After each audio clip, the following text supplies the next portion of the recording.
Hello, good morning, everybody. Thank you very much for joining this mini meditation mindfulness session. So my name is Rula Najim. I am really delighted to be here with you, and we're going to be together for about 20 minutes or so. So I'm a doctor and I'm also a meditator. And I just want to start by saying that wherever you are, whatever your thoughts are about meditation, this session is for you. So if you're somebody who does a lot of meditation and you love it, if you're somebody who's never meditated, if you've never meditated and you're keen to find out more, if you've never meditated and you hate it, if you've tried it and you hate it, wherever you are is perfect. This is for you. And actually, when I first started, I was a bit skeptical. And I remember it very clearly. It was 6 years ago. I was in my brother's flat. My best friend called me. He is very persuasive, he's very encouraging, and he is very forceful. So he called me up. I was going through a big transition period in my life, and he said, I want you right now, while you're on the phone to me, to download this app. The app was Headspace. And then he said, I want you to go meditate. You've got 10 minutes and then call me back. I did it to appease him. I just did it for him. But in my head, I was like, why would I want to do nothing for 10 minutes? I had a long to-do list. I had so much that I wanted to do and achieve. And life, like it is for a lot of medics or a lot of people that work in the healthcare profession, was very much about doing and achieving. And that was my way of feeling successful and feeling good about myself. But I listened to him and I went and sat on my brother's sofa and I did the first meditation on the app. And actually, my first meditation was an incredible experience because it was the first time that I really got a sense of myself and my body and kind of myself taking up space in the room and in the world, which might seem like a strange thing. And I also thought it was the first time that my mind really had a break. Now, not all my meditation experiences have been like this. And certainly sometimes I will sit in meditation for 10, 20, 30 minutes. And I will spend the whole time thinking about something random or something that's stressing me out. And afterwards it'll be like, great, Rilla, great use of time. And that's fine. All you have to do to meditate is just show up. Whatever happens, happens. And if you find during this workshop that your mind goes off on a tangent and you're not paying attention to my voice, that's fine, that's perfect. That is what the mind is designed to do. Part of the exercise and part of meditating is just noticing that. And actually, it's a good thing. Thinking is a good thing, and it's a good thing that our minds can think. If it wasn't the thinking, we wouldn't have all the amazing medical and scientific advances. We wouldn't have all the beautiful literature, poetry, movies, and songs that we have today that gives us so much joy. But what I've noticed is that a lot of my suffering or a lot of my problems are not perhaps actually related to the circumstance, but are related to my thoughts about that circumstance. And so I've noticed that actually, for me, thinking is not always useful. It can be counterintuitive. And overthinking, as we call it, can sometimes lead to more suffering. And so while the mind is amazing and has helped us achieve so many amazing things, actually, sometimes we want to use another part of us. So my mindfulness journey over the last 6 years has not been linear. It's been up and down, and sometimes I meditate a lot, sometimes I don't. And this year I've been meditating a lot. I have in the past done lots of mindfulness courses, and this year I set up a little meditation gratitude circle that I've been doing with my colleagues at work. And a meditation that I do with them is one that I'd like to share with you today, and it's one of my favorites. I learned it at a course that I did a few years ago, and the gentleman leading the course led us through this meditation. So I'm going to use that same meditation, but I've edited it slightly. Now, a lot of people are saying, oh, I can't stop my thoughts, I get stressed when I try and meditate. And that's fine, because in this meditation, it has nothing to do with thinking. You don't have to worry about your thoughts at all. If you go off on a tangent, that's fine, that's great. In this meditation, I'm going to ask you to actually focus on a certain part of your body, and that is the heart. So first of all, let's start by just getting comfortable. Let's get it into a kind of meditation position. So I like to sit cross-legged. I always like to put a cushion or something underneath my bottom so that my pelvis is slightly leaning forward and my legs are kind of touching the ground. That's more comfortable for me. But if you're sitting in a chair, that's great too. If you are sitting in a chair, maybe have something supporting your back or have something maybe under your feet. Especially if your feet are not touching the ground. And then let's start by just taking some deep breaths.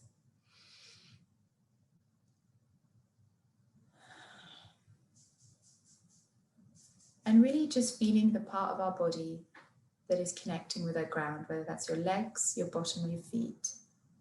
Just feeling pressure and the force that part of your body is exerting on the ground, and then the pressure and the force that the ground is exerting back.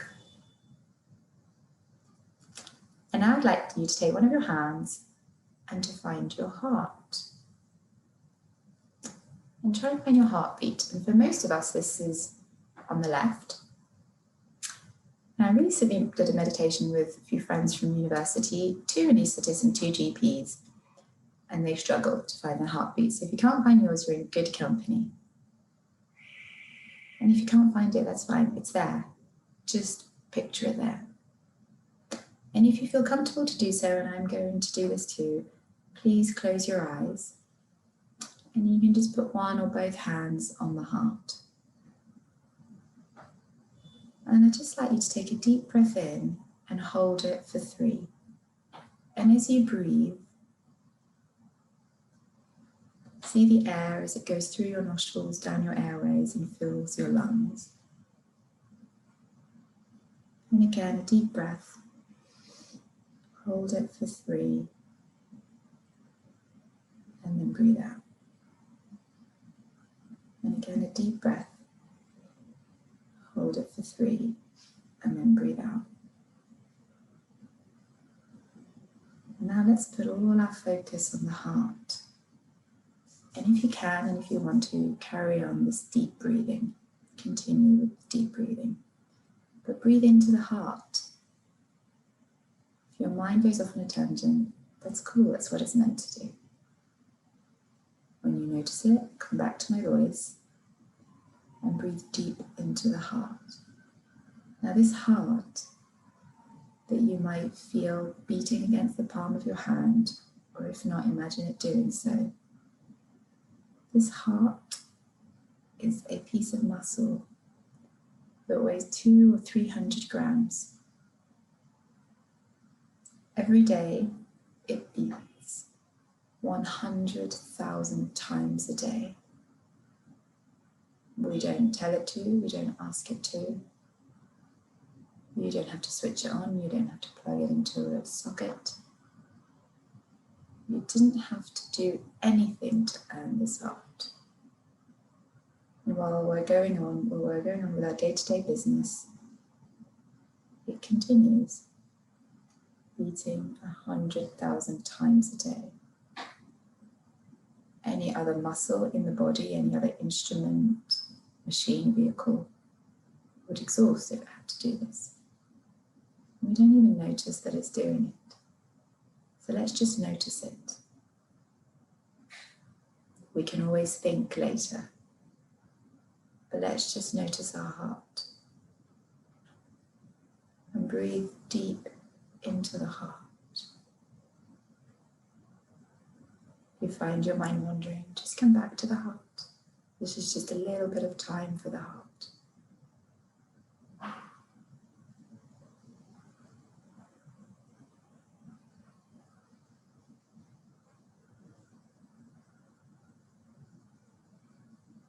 So breathing into the heart and feeling the heart beat against your palm, I'm going to ask you to find a moment where you felt grateful, a moment that you can be so grateful for. Look back into the movie of your life and pick a scene. It could have been from earlier today, it could be from decades ago, from your childhood. Step into that moment like you're there right now. And that moment that you feel so grateful for may have just lasted a second. But go into it, step into it and stay there. What colours were around you? Who was there, if anybody? What was being said? What could you hear? What were the smells? How were you breathing? How are you feeling? How was your heart beating? Stay in that moment and breathe into your heart. stay in that moment and breathe deep into your heart, this amazing, beautiful, strong muscle.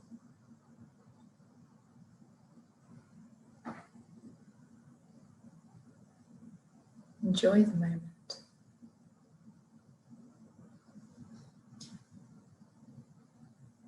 And breathe deep into the heart.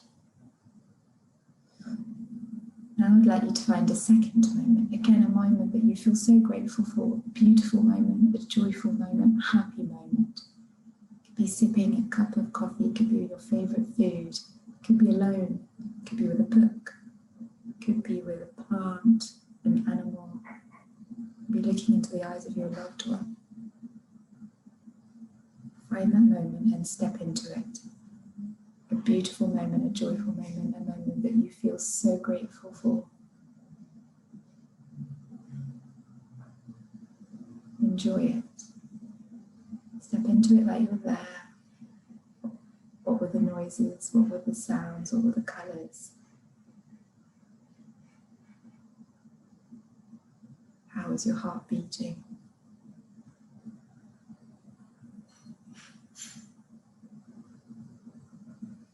And now we're going to pick a third moment. Again, a beautiful moment, a joyful moment, a grateful moment. From a moment ago, from decades ago. And this time, a moment where we realised kind of it happened by accident.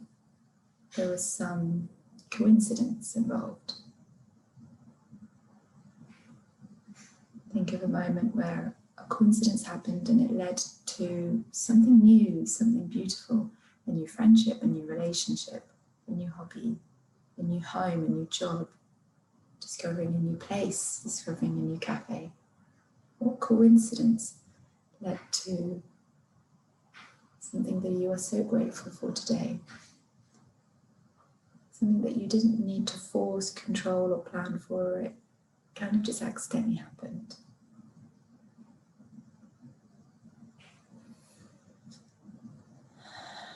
And if your mind has wandered, that's fine. You haven't missed anything. But come back to the heart and breathe deep into the heart. We can always think later. Let's give the heart a bit of attention. Breathe into the heart. And now let's go back to that first moment that we thought of.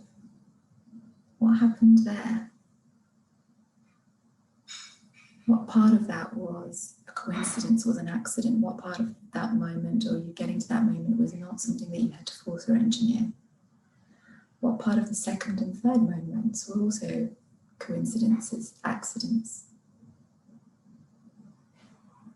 And now let's pile them one on top of the other. Let's pile each moment. Let's stack them up. And let's feel each of them. And again, if your mind's wandered, that's cool. Come back to the heart and breathe into the heart.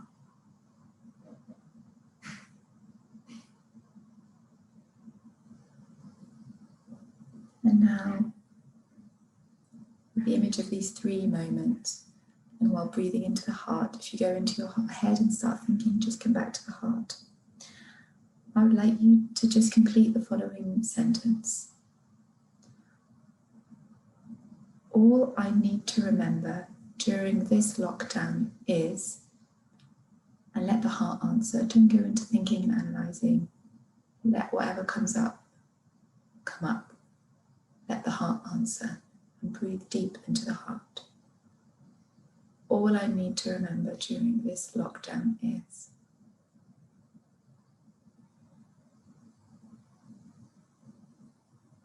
And then let's take 3 deep breaths, holding each for 3.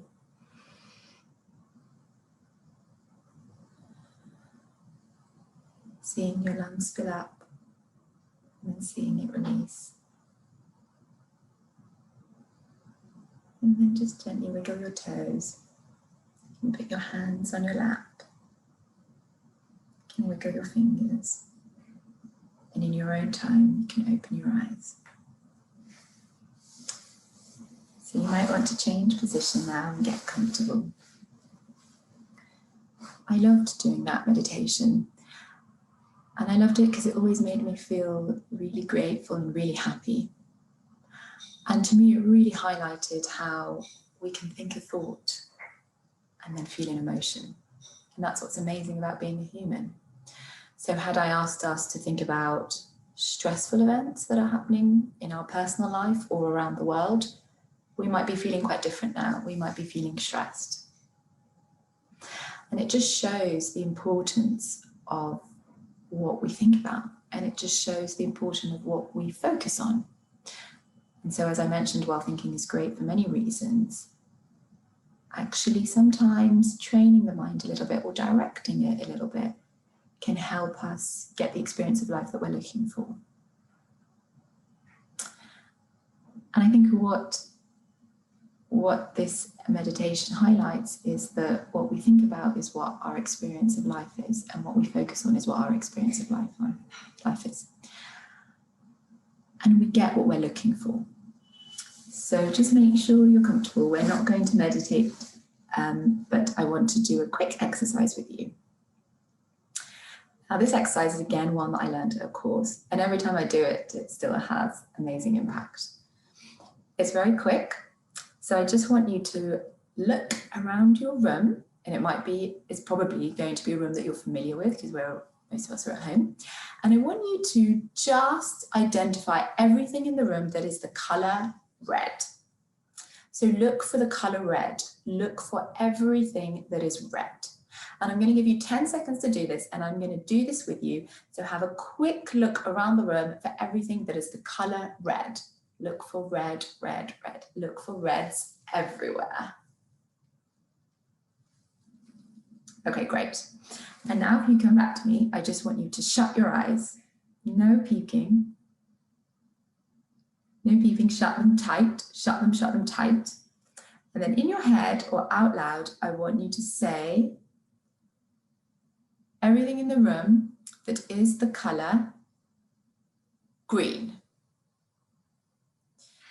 So you can open your eyes. If you're like me, when I first did this, I started laughing because I couldn't think of one thing that was the color green. And actually I was wearing a green jumper. And it was such an interesting exercise because it just shows what we look for is what we get. And actually we do this in life, and I do this in life. We sometimes label something a certain color. For example, we say work is stressful. And then what happens is that we can be on the way to work, we're not even at work, and we feel stressed. Or we can be at work and something can happen that is, in retrospect, probably not that stressful, but we've decided work is stressful. So we're looking for the stress. Subconsciously, unconsciously, we're not consciously looking for stress, but on some level we've decided it's stressful, so we're looking for the stress. And anything that happens, therefore, feels stressful and leads to this kind of stress reaction in our body.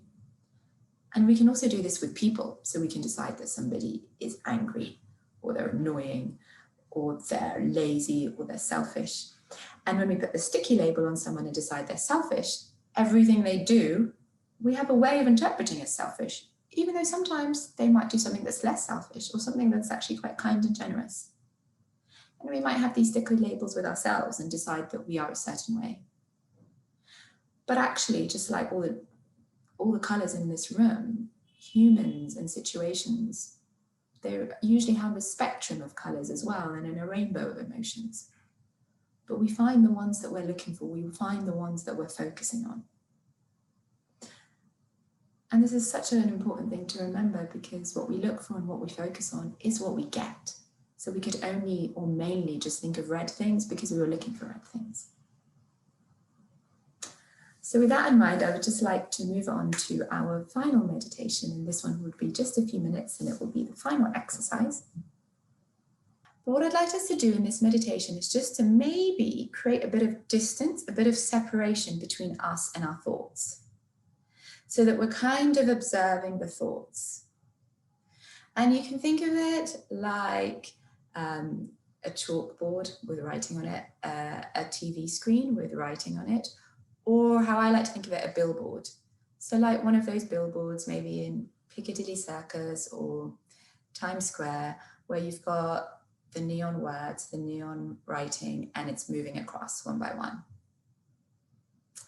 So we're not in Times Square, we're in wherever we are now, we're in our homes. So I'm going to ask you again to get into your kind of meditation pose or meditation seat. And if you're happy to do so, close your eyes.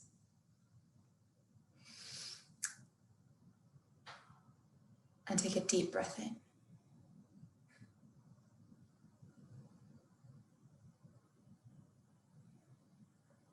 And just like you to put all your attention on the part of the body that's making contact with the ground. Maybe that's your bottom, maybe it's your legs, maybe it's your feet. And notice the force that the ground is exerting back on your body.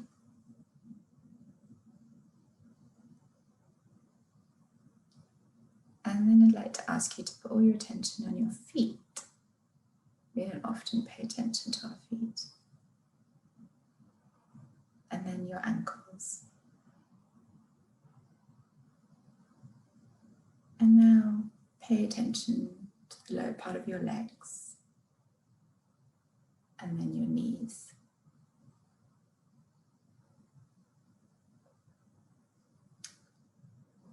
And then focus all your attention on your thighs and your hips. And again, if your mind has wandered and you're thinking about something else, that's great.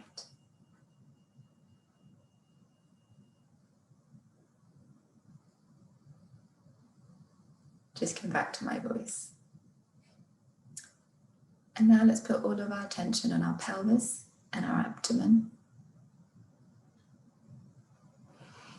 And now let's put all our focus on our chest. And then on our neck and our head.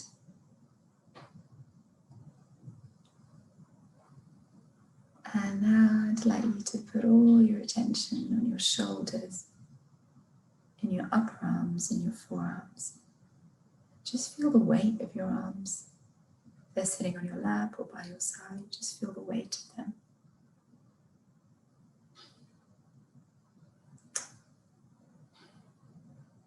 And now I'd like you just to picture the TV screen or the billboard in your mind. And notice whatever thoughts come up. It might be what we consider negative or positive thoughts or neutral thoughts. But just notice them. They might be about something related to the exercise, something about the lecture or workshop you're attending before. They might be about something completely unrelated. Just notice them. But notice them on this billboard. Notice them as a bit separate to you.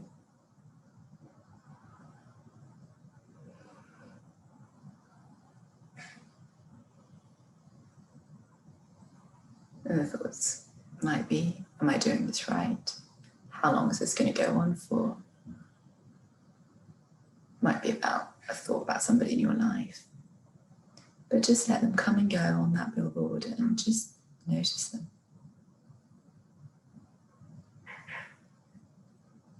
And then every time you notice a thought, just add a little line after it. This is just a thought. And even if the thought is positive, neutral, or negative, just notice the thought and then add the line. This is just a thought. And if your mind wanders and you've lost track of my voice, that's perfect. It's a good opportunity for you to have noticed these are just thoughts. And then you can come back to my voice.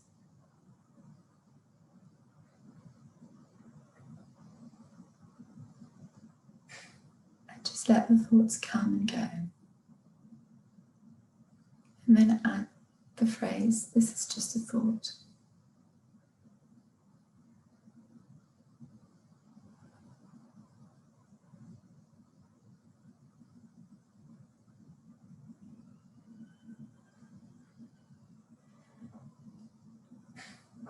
And notice thoughts come and go, and again add the phrase, this is just a thought. And now I'd like you to put all your focus onto the top of your head and scan down your head and down your face. then put all your focus on your neck, on your shoulders, your arms, your hands. Feel the weight of your arms by your side. And then put all your focus on your chest, your back, your abdomen, your pelvis, your hips. Put all your focus on your thighs, your knees, your shins, your feet.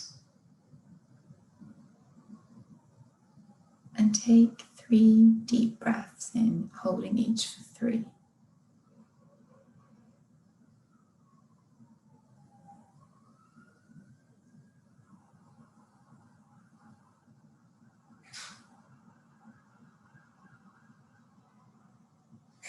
And when you're ready, just wiggle your toes and your fingers and gently open your eyes. So this is something that I sometimes will take into real life. So as I mentioned in the past, I've taken me a while, but in retrospect is always helpful, but I realized a lot of my suffering or problems was from the thoughts. So I try and now do this in the present moment, and whether that's a stressful moment at work or sitting in traffic, just to catch myself and being like, this is just a thought, Rula. This is just a thought. And if we can see something as just a thought, we can also choose another thought. So sometimes we can have a thought that recurs over and over again, a thought that we're really engaged with. We're so engaged with that it starts to become a belief or part of identity.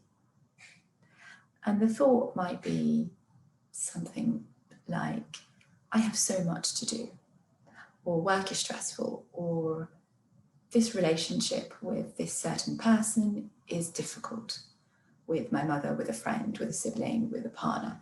This is stressful. And actually that's just a thought. And what we could do is realize it's just a thought and realize that maybe we're not our thoughts and pick another thought. So it might be something like, I have so much to do, and then picking another thought. And that thought could be the complete opposite. So it could be something like, I have so little to do, or it could be something that is slightly negative, slightly less negative. So instead of I have so much to do, it might be like, there is so much stuff that I get to do. Or it might be that I'm so lucky I get to do all this stuff. Or it might be, I have so much to do and I can do all this and more. Whatever it is for you, it might be something that's completely the opposite of the thought, or something that's just slightly less negative. So that is the end of our session together. I really, really, really hope that you've gotten something out of it. And I really hope that you would consider meditating or doing some sort of mindfulness again in the future. And we are so lucky because we have so many free resources available to us. There are so many apps, there are so many free YouTube videos. And something that you might try on doing is something that I did with a friend, is maybe like a 7-day or a 10-day or a 1-month meditation challenge where you just hold each other to account to do something every day. And I think what we've all learned this year, or certainly what I've learned this year, is that one of the greatest lessons is learning the power and the importance of how I react to what is going on around me and how I react to my circumstances. And certainly meditation is something that can help with that. And as healthcare professionals, there is so much giving and there is so much privilege in the job that we do. We get to be with people at some of the scariest and most frightening times of their life. But it is so, so important to look after you first and to see yourself as a human who also needs to be nourished. So thank you so much for taking the time, and I hope you got something out of this, and I would love to connect with you. My name is Rula Najim, I'm on LinkedIn. I'm a bit of a novice when it comes to social media, but I have a very new Instagram account, and the handle is the Meditating Medic. So please follow if you would like to connect. Thank you very much and enjoy the rest of your conference.